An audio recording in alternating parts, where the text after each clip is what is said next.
Now we reached the point where at the siege, imagine guys, the Mongols are right outside their camp and they are now planning to attack. You know, the Mongols generate any attack, any siege really. The army, especially with a giant army of 150,000 roughly, maybe, you know, sometimes they didn't count them one by one. Or maybe they're 120 or perhaps even 170, who knows, but something around that number. Remember, Yeah, I heard that what is his name?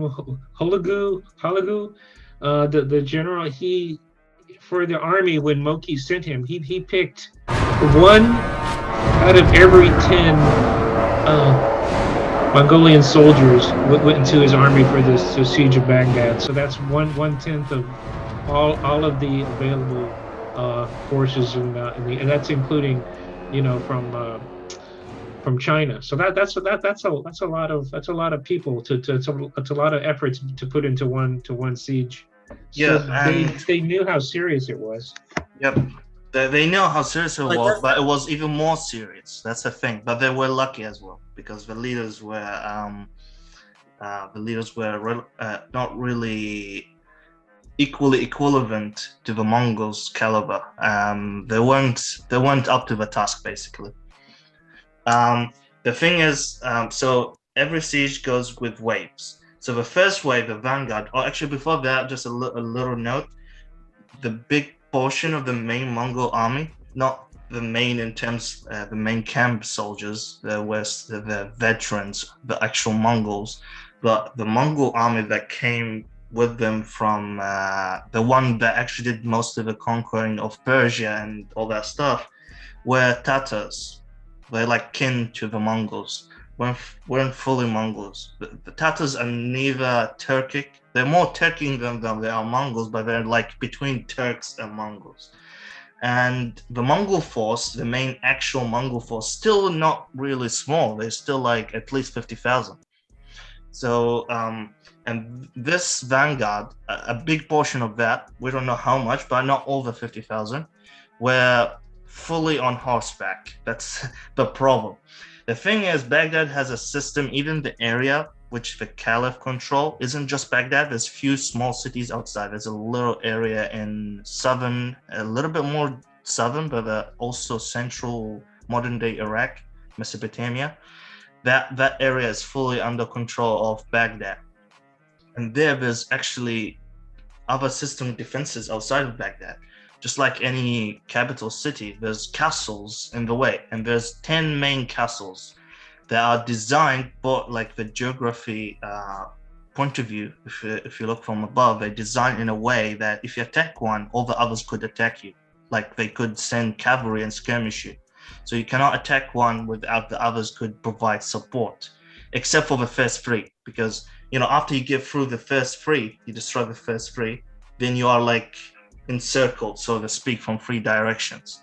And these castles aren't a joke. Like they're really, really, really massive, really powerful, and each has at least 2,000 soldiers. They more like German castles. They're more like that type of caliber of castles.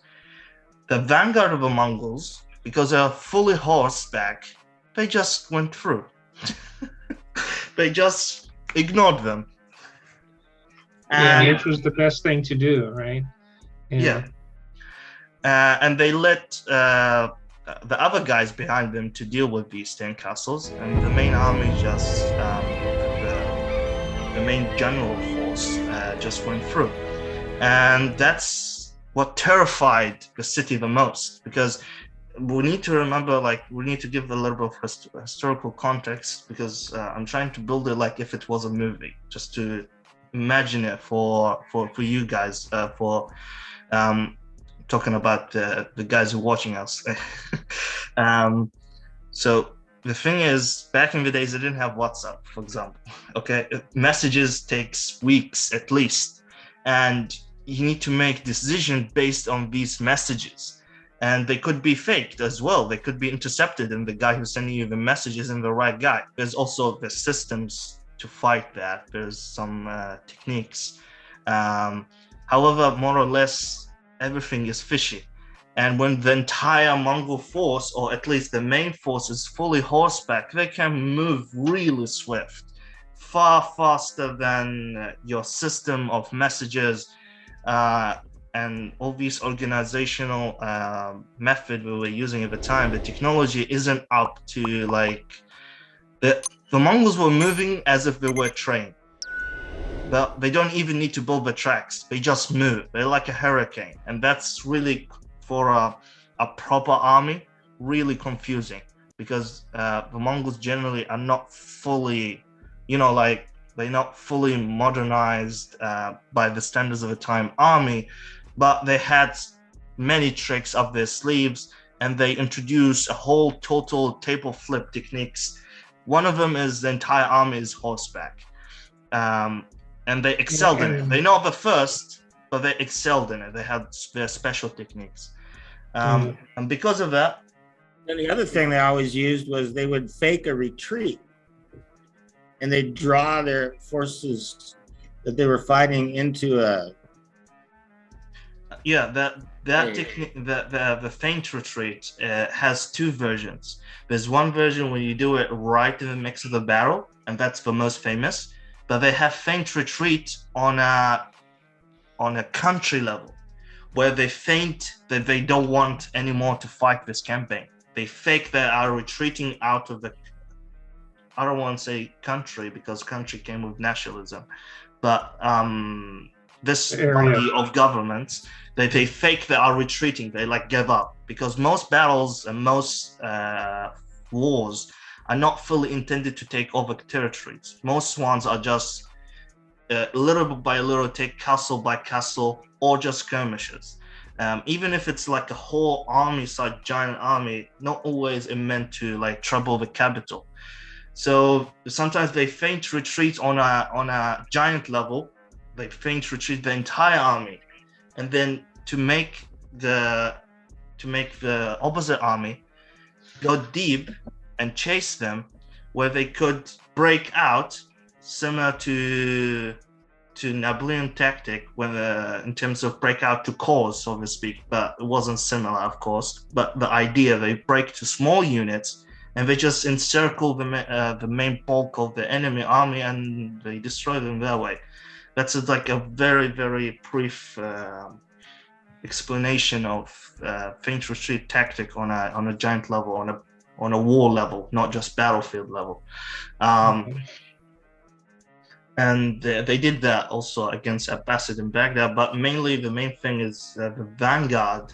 Because of the messages, they thought the vanguard is the main army, and they thought the 10 main castles that the system of defense for Baghdad from the east have fallen. And they were thinking like, how on earth would 10 castles of that caliber in this particular system will fall in just 2 days? They were like thinking, what are these aliens? They were thinking that the 10 castles have fallen, but and they thought these 50,000, perhaps a little bit less, were thinking that the big army of 150,000 that are coming for them, because the Mongols didn't go right away next to the city gates and walls. They were away, and like many kilometers away. And they didn't attack the city right away. So this part of the Mongol tactic wasn't intentional. It was just because of the chaos, incompetence, as well as the situation of, back in the day technology, all in combination in this particular chemistry, so to speak, and made this reaction and this composite that made the caliph think that particular way, and the people of the city. The thing is also, we need to point out, the city had at that particular moment more than 1 million in it, perhaps even more than 2 million, because refugees from within the area of Baghdad control, as well as refugees from Persia. A lot of people from Persia, that's one of the main points what Persia fall really quick. They were running away, and that's where we come to the end of the world idea. And people at the time were thinking the Mongols were in the English term, in the Latin term, the Bible used is Gog and Magog.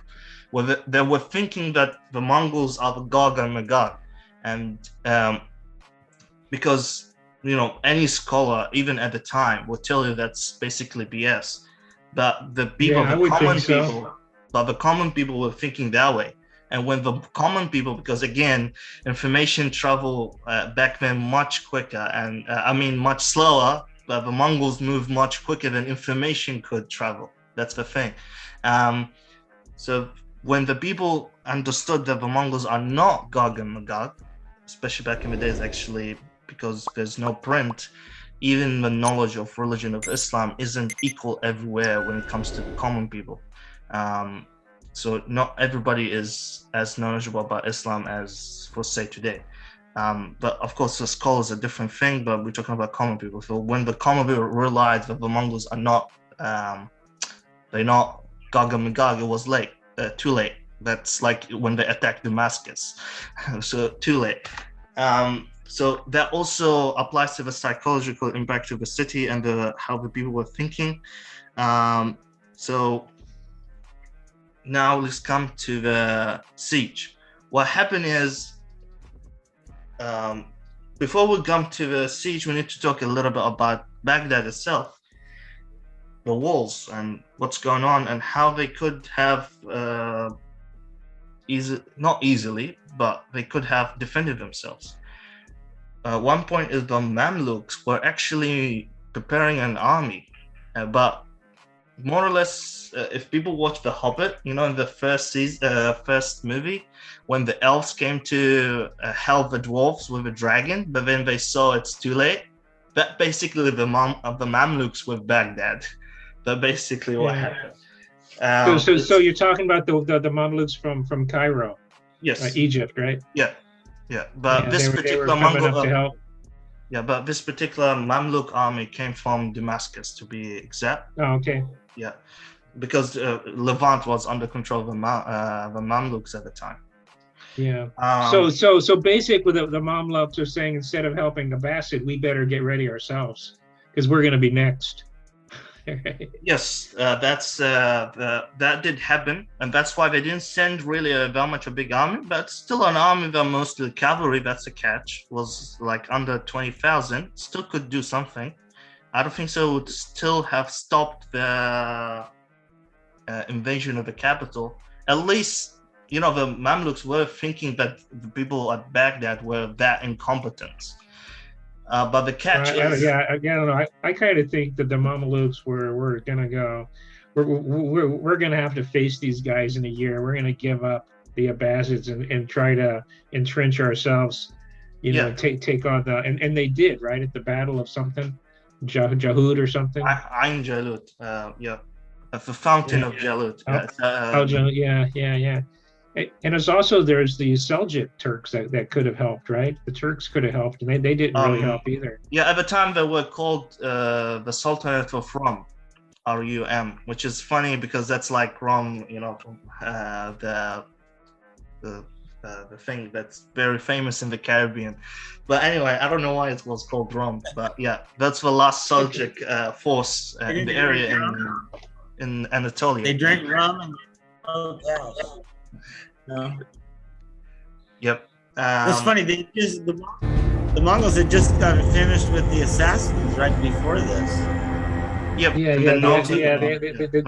did. Which actually, I heard that the Abbasids actually helped the Mongols take out the assassins. Yeah, they did. They were really happy about it. Yeah, they were happy about that. They didn't know that. Yeah, they didn't know they're our next. Because they were thinking the Mongols are their friends or something like that. They didn't understand who are the Mongols. Yeah, and the same thing with the Christians. The Christians thought the Mongols were their friends too. They go, well, the enemy of my enemy is my enemy, or my friend, or something. And the Christians are going, yeah, well, we'll help you.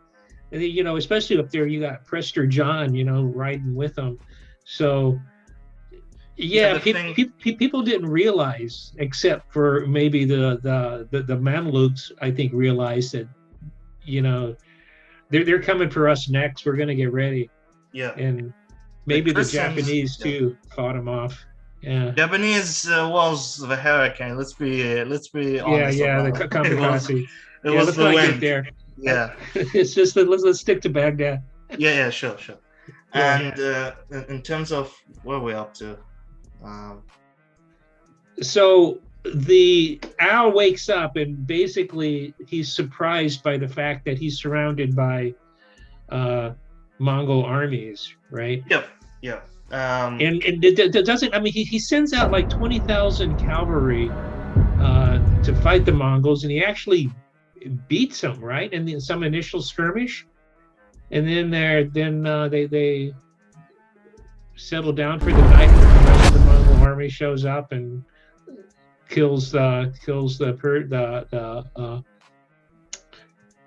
Abbasid cavalry before they could get back in the walls. yeah. That happened in the, I believe, if I'm not mistaken, the second day.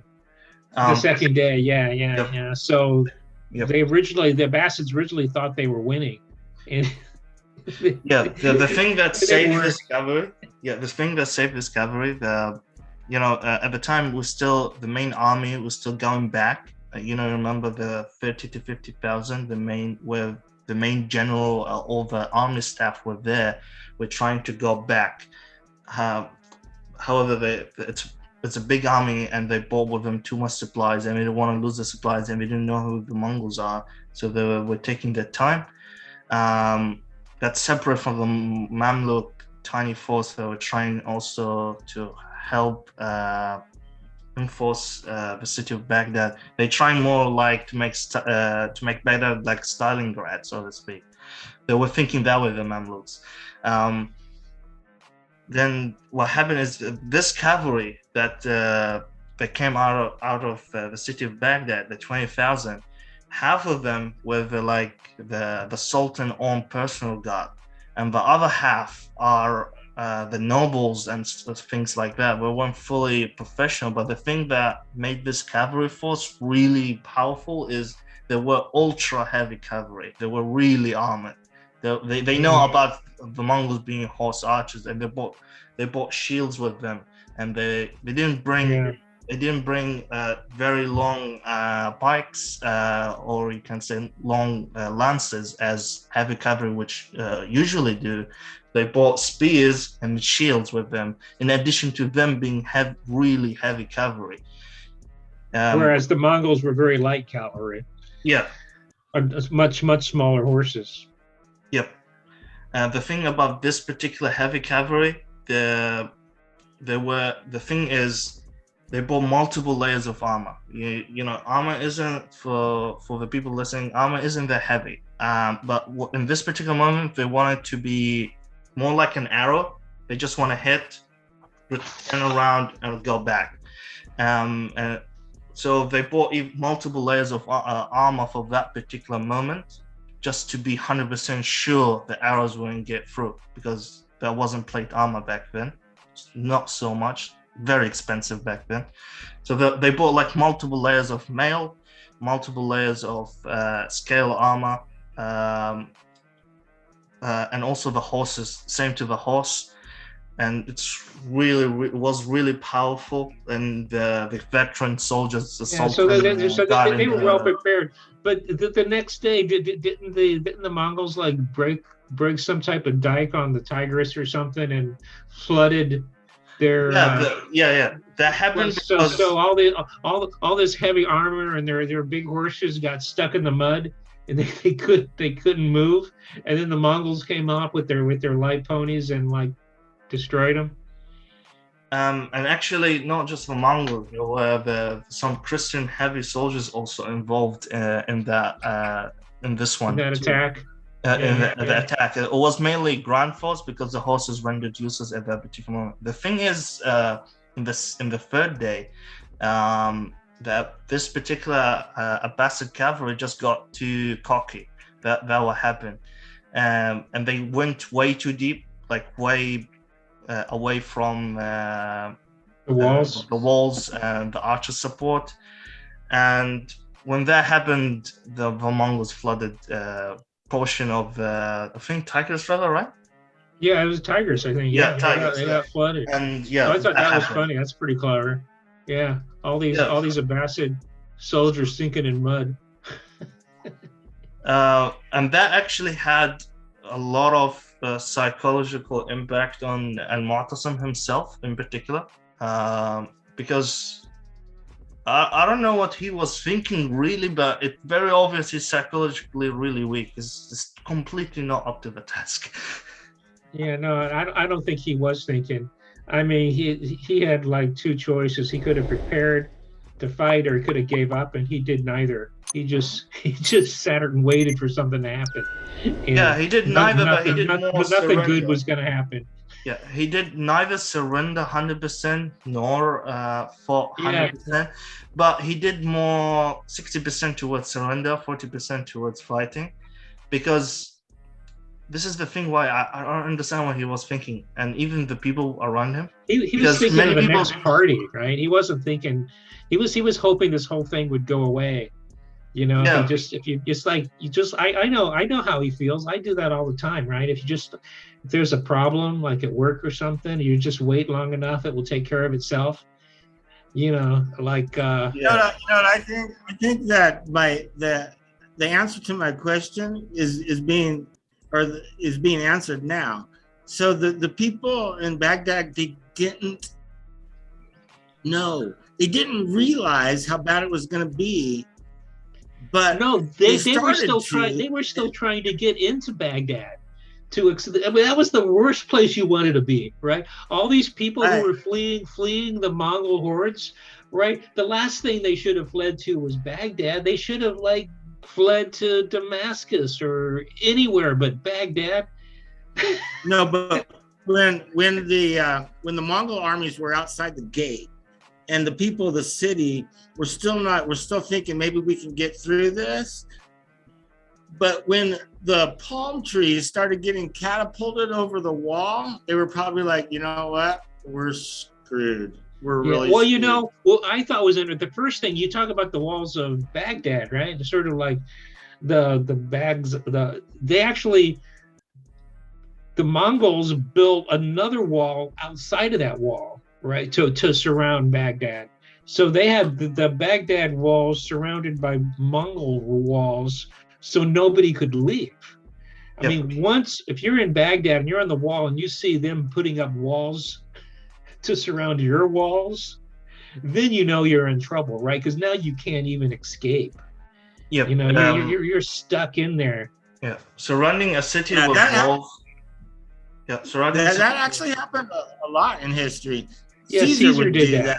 Yeah, I was going to Caesar talk did about that that. at Alicia or somewhere. Yeah. You built walls to. Then sometimes you built walls to surround walls. Yeah.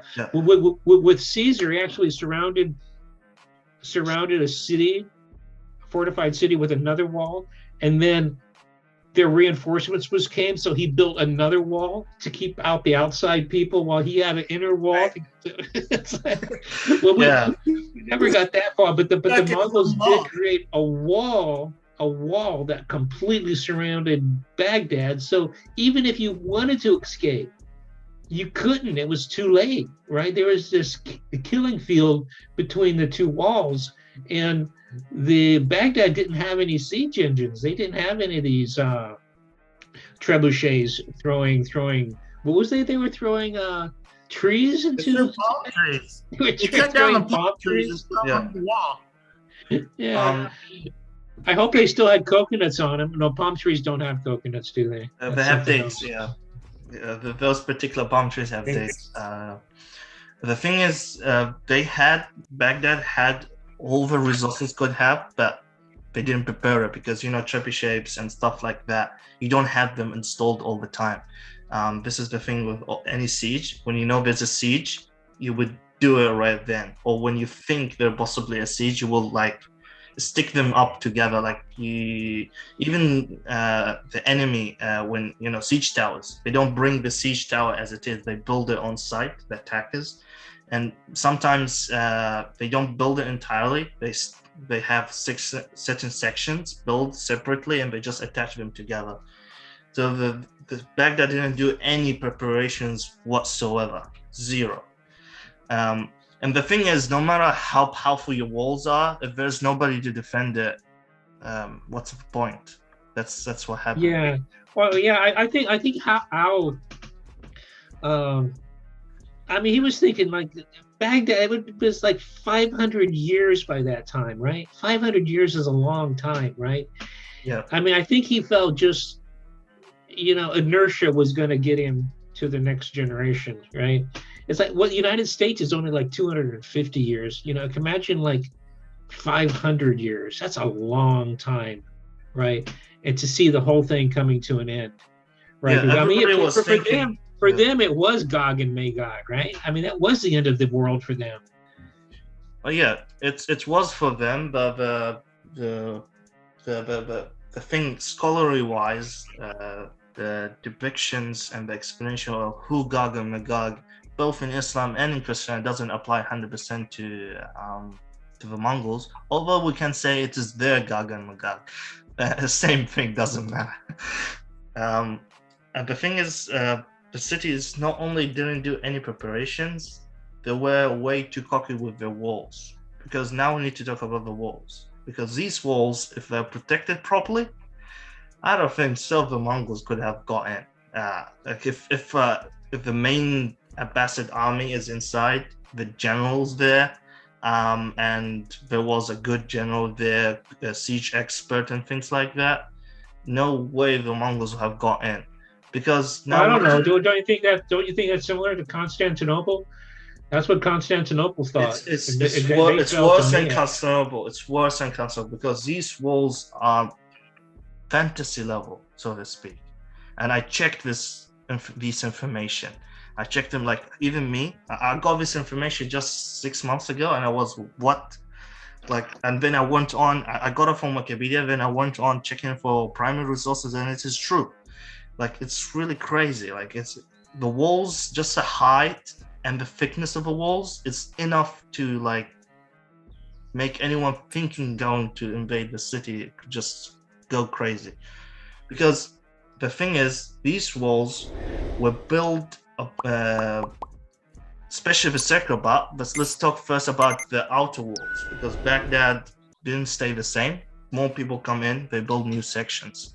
And there was 3 sections, and they were about planning to build a 4th section because there were houses outside of the 3rd wall, the 3rd section wall, and they were planning to make a new section because there's a lot of more people coming. So the outer walls are like ridiculous, 20 meters high, 8 meters thick. Federation system. It's the walls are that big, but also they are built upon considerable walls.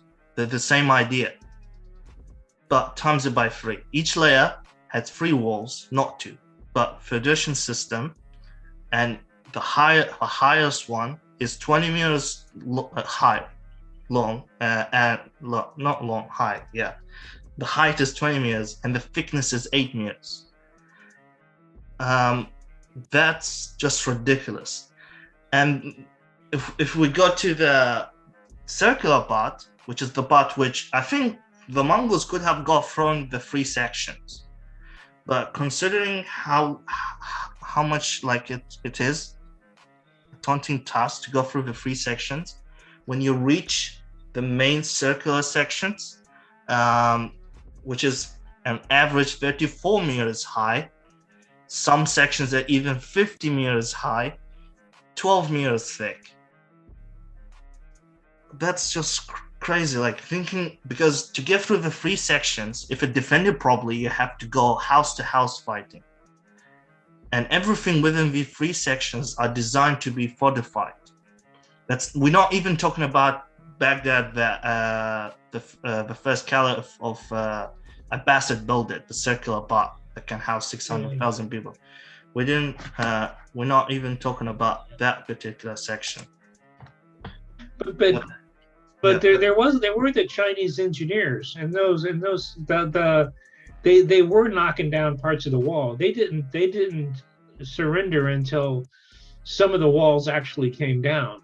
I don't know if it was the inner wall, but some of those walls were coming down, and they didn't. And maybe just the fact that I mean, every time you make another wall, right? It's the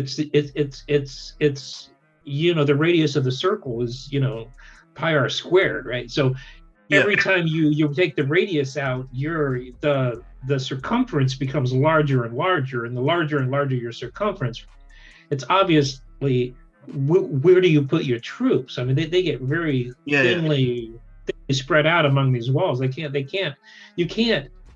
No matter how big the wall is, you're not going to be able to cover it all, right? I mean, and eventually these Chinese engineers, and there's 1,000 Chinese engineers, right, with thousands of trebuchets. These walls are going to come down eventually.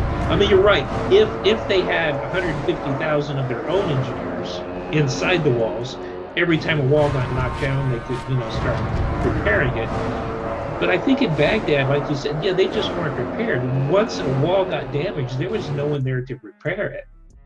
They repaired it as fast as the Mongols were knocking it. The Mongols were knocking it down.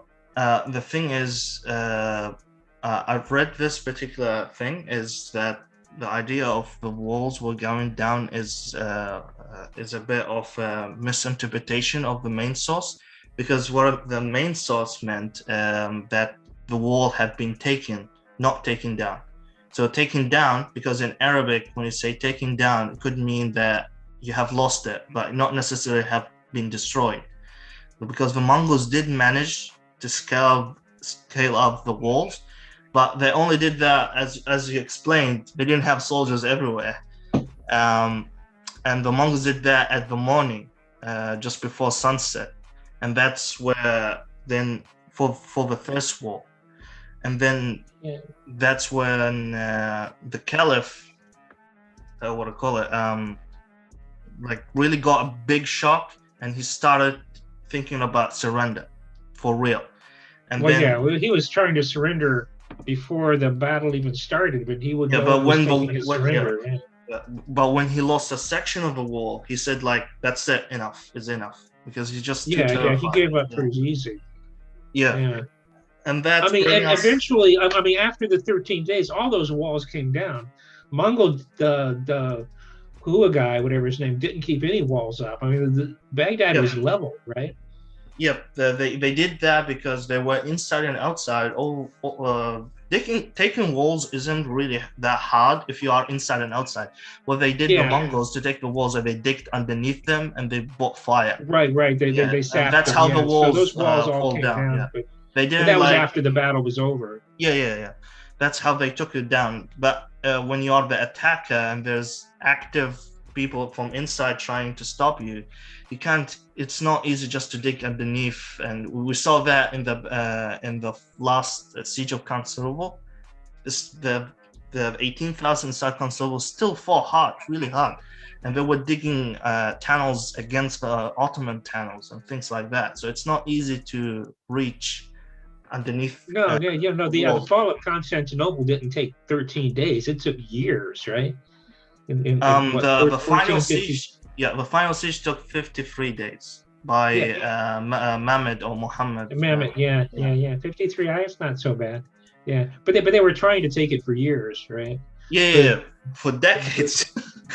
They were trying to take. That's another. We got to stick to Baghdad. Yeah, not Constantinople. That was like 200 years later, right? 200 is it?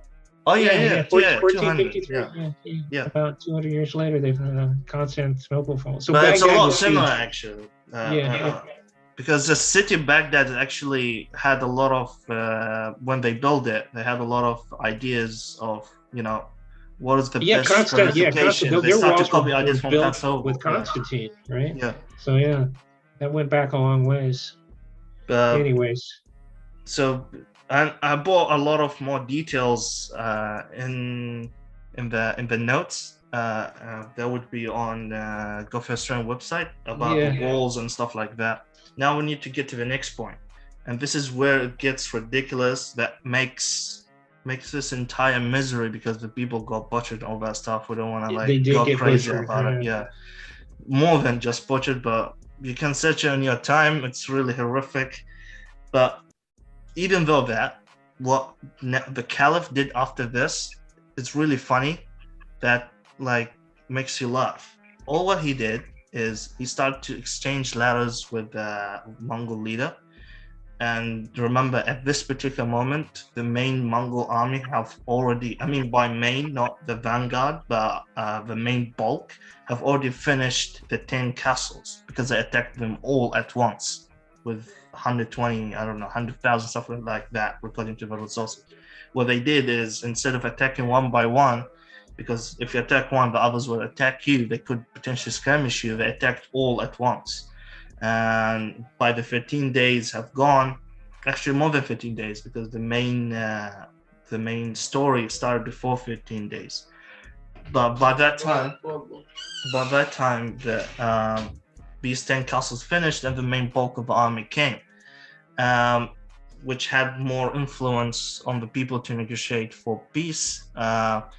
And they did thought in the beginning they would actually the Mongols will agree to negotiate for peace, and the Mongols were actually for real thinking about peace, like the same they did with Georgia. You know, Georgia said, we surrender, we agree to be subject to the Mongol Empire, just leave us alone. So that's what was the Caliph thinking about. But then